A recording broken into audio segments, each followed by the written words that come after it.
Hello ಸ್ನೇಹಿತರೆ, ನಮಸ್ಕಾರ. ಕೇಳಿ, ನೆಪೋಲಿಯನ್ ಬೋನಾಪಾರ್ಟ್ ಕಥೆ. ಬಹಳ ವರ್ಷಗಳ ಹಿಂದೆ ಸಮುದ್ರದ ಮಧ್ಯೆ ಕೋರ್ಸಿಕಾ ಎಂಬ ದ್ವೀಪವಿತ್ತು. ಅಲ್ಲಿ 1769ರಲ್ಲಿ ಒಬ್ಬ ಚಿಕ್ಕ ಬಾಲಕನು ಜನಿಸಿದನು. ಅವನ ಹೆಸರು ನೆಪೋಲಿಯನ್ ಬೋನಾಪಾರ್ಟ್. ಅವನು ಸಾಮಾನ್ಯ ಕುಟುಂಬದಲ್ಲಿ ಹುಟ್ಟಿದ್ದರೂ ಬಾಲ್ಯದಿಂದಲೇ ಬುದ್ಧಿವಂತ, ಧೈರ್ಯಶಾಲಿ ಮತ್ತು ಕನಸುಗಳನ್ನು ಕಾಣುವವನು. ಅವನಿಗೆ ಪುಸ್ತಕಗಳು, ಗಣಿತ, ಯುದ್ಧದ ಕಥೆಗಳು ತುಂಬ ಇಷ್ಟ.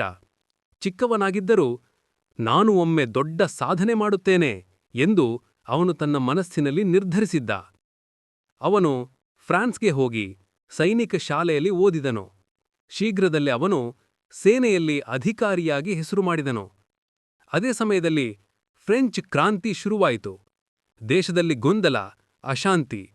ಆದರೆ ಈ ಅಶಾಂತಿಯಲ್ಲಿಯೇ ನೆಪೋಲಿಯನ್ ತನ್ನ ಶೌರ್ಯ ತೋರಲು ಅವಕಾಶ ಕಂಡನು. ಇಟಲಿ, ಈಜಿಪ್ಟ್ಗಳಲ್ಲಿ ಯುದ್ಧ ಗೆದ್ದು ಎಲ್ಲರ ಕಣ್ಣಿಗೂ ಹೀರೋ ಆಗಿ ಕಂಡನು.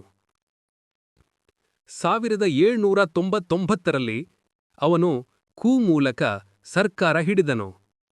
1804ರಲ್ಲಿ ಒಂದು ವಿಚಿತ್ರ ಘಟನೆ ನಡೆಯಿತು. ಸಾಮಾನ್ಯವಾಗಿ ಚಕ್ರವರ್ತಿಗೆ ಪೋಪ್ ಕಿರೀಟ ಹಾಕುತ್ತಾನೆ. ಆದರೆ ನೆಪೋಲಿಯನ್ ನನಗಿಂತ ಮೇಲಾಗಿರುವವನು ಯಾರೂ ಇಲ್ಲ ಎಂದು ತಾನೇ ಕಿರೀಟ ಹಾಕಿಕೊಂಡನು.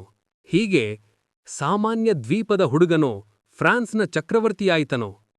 ಅವನ ಆಡಳಿತದಲ್ಲಿ ಹೊಸ ಕಾನೂನುಗಳು, ನೆಪೋಲಿಯಾನಿಕ್ ಕೋಡ್, ಶಾಲೆಗಳು, ರಸ್ತೆಗಳು, ಆಡಳಿತ ವ್ಯವಸ್ಥೆ ಆಲ್ ಸುಧಾರಿಸಲ್ಪಟ್ಟವು.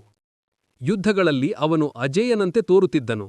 ಯುರೋಪಿನ ಬಹುತೇಕ ಭಾಗವನ್ನು ಗೆದ್ದನು.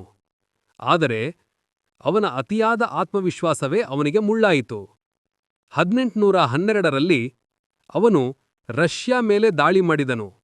ಆದರೆ ಅಲ್ಲಿ ತೀವ್ರ ಚಳಿ, ಹಸಿವು, ಕಾಯಿಲೆ ಅವನ ಸೇನೆಯ ಸಾವಿರಾರು ಜನರನ್ನು ಕೊಂದು ಹಾಕಿತು. ನೆಪೋಲಿಯನ್ನ ಶಕ್ತಿ ಕುಸಿಯತೊಡಗಿತು. 1814ರಲ್ಲಿ ಅವನನ್ನು ಎಲ್ಬಾ ದ್ವೀಪಕ್ಕೆ ನಿಷ್ಕಾಸ ಮಾಡಲಾಯಿತು. ಆದರೆ ಅವನು ಹೀಗೆ ಶರಣಾಗಲಿಲ್ಲ.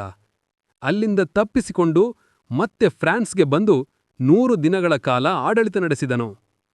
ಆದರೆ ಕೊನೆಗೆ ವಾಟರ್ಲೂ ಯುದ್ಧದಲ್ಲಿ ಸೋತು ದೂರದ ಸೇಂಟ್ ಹೆಲೆನಾ ದ್ವೀಪಕ್ಕೆ ಕಳುಹಿಸಲ್ಪಟ್ಟನು. ಅಲ್ಲಿ 1821ರಲ್ಲಿ ಅವನು ನಿಧನರಾದರು.